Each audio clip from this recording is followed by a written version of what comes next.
Vanakkam, Namaste, and blessings to everyone. This is Dr. Bhairavi Balasubramaniam, PhD, the Sky Priestess. There is a lot that I can say about the skies right now. I mean, it is very possible to have a very in-depth definition and explanation of a single aspect. And there's just lots of stuff happening. There seems to be something new every single day. What seems to be very highlighted in the skies right now is the square between Mars at 17 degrees Gemini and Neptune at 17 degrees Pisces. So Mars in Gemini is actually asking us to pay attention to our breath, our words, our thoughts, our immediate reactions and perceptions of situations, the way we communicate, especially with people who are very strongly present in our early childhood, so siblings especially. It is also about how we allow ourselves to frame our response to our environment. So Mars in Gemini is actually giving us this opportunity to look at not only ourselves, but the way we frame ourselves that creates a perception of what or who we think we are. Now, Mars is being challenged right now by Neptune in Pisces, and Neptune in Pisces is a very different energy. It is all about surrender. It is all about trying to see the movement of spirit through things that happen. It is all about things that come from other spaces, other times, other realms, things that are orchestrated and put together by the hidden hands of karma. So when these two clash, your Mars wants to go and respond to something that can't exactly be understood. So the mind doesn't really help there to begin with. And it's trying to, find a very human response and human explanation to events that defy human explanations, which again, understandable, but doesn't really help. So you got to ask yourself, what is this Mars-Neptune square trying to teach you? Now, I would say this is actually a good time to look at practices of mindfulness, where you can actually align both mind and spirit with the breath, especially teachings, pranayama, that allows you to come into that space of unity. It may be a reminder that you can actually direct your will in ways that allows you to become an observer of what is happening around you, so that you can actually understand who you are before you then respond to whatever is going on. This is really where a lot of mental focus and mental clarity is called for, and which can be very, very challenging. Pisces energy triggers a lot. It triggers many subconscious fears. It triggers things that come through, karmic patterns we aren't even aware of. And so sometimes our resistance to actually going into that observer mode or that space of clarity can actually tell us some of the more hidden patterns that we are not allowing ourselves to see. Sometimes it's a case of finding the right words for what we need to do or what we are aligning with. Sometimes it's simply just letting go of the need for a word or a concept to then download or understand the language that spirit is asking you to work with. So some of you, especially those who work with light language, may find this a very interesting time to see what comes through, especially as your conscious mind isn't trying to filter through and interpret what's happening. Now, this Mars-Neptune square, in some sense, is also a very useful precursor to what's going to be happening in mid-June. And that's going to be the Jupiter-Neptune square. That's a big deal. The Jupiter-Neptune square is, it was exact earlier in the year. It's going to go exact now, or rather in June. And it's going to go exact again later in the year. And this whole Jupiter-Neptune square that is very strongly structuring 2019 is about our ability to align and recalibrate our thoughts, our paradigms, our dogmas, our perspectives to a more spiritual experience of truth. So it's really about emptying the cup, and you've seen that I've been speaking about that quite a while. Mars is giving us right now the impetus and the opportunity to do that before Jupiter forces our hand to do so. And there will be a clash, because Jupiter, the teacher, likes to know what it knows. It's not going to easily surrender that which it knows into nothingness and to the mystery of all things. And it's going to basically result in this kind of a dynamic tension or creative friction with Neptune, especially in the month of June. At the practical level, it can mean confusion for some people. It can mean not knowing whether to trust your spirit or whether to trust what your head is saying. It can mean not knowing just which direction to walk, because Jupiter in Sag is all about the path ahead. Sometimes it's realizing that there is no path. Sometimes it's realizing the path is always there. You just need to walk. There are many different ways this can manifest for people. So to that effect, and this was something that I wasn't thinking of doing this, and I know a lot of you are new to me, especially on YouTube, and quite a lot of you on Facebook as well.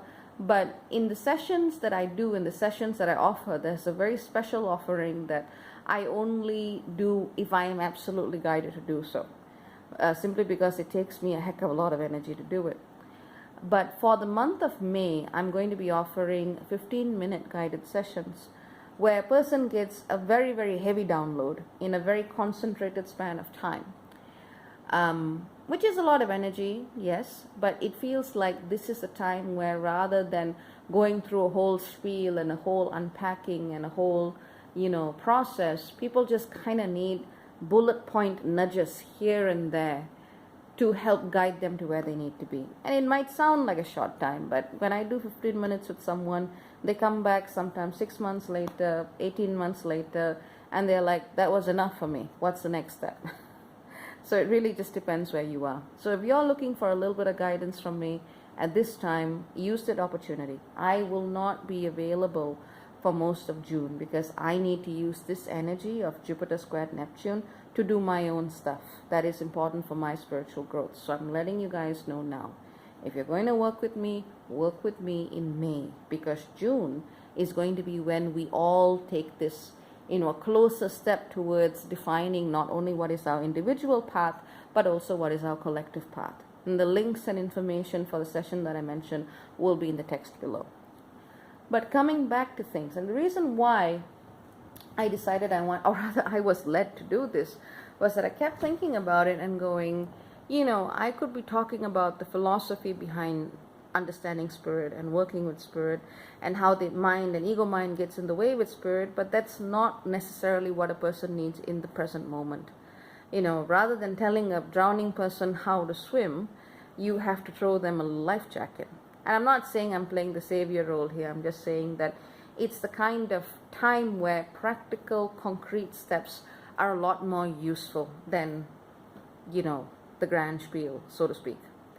So that's why I feel that these targeted interventions will be very, very useful for a lot of you. And I encourage those of you who feel like they need a little bit of a nudge to find themselves back to center, to get in touch.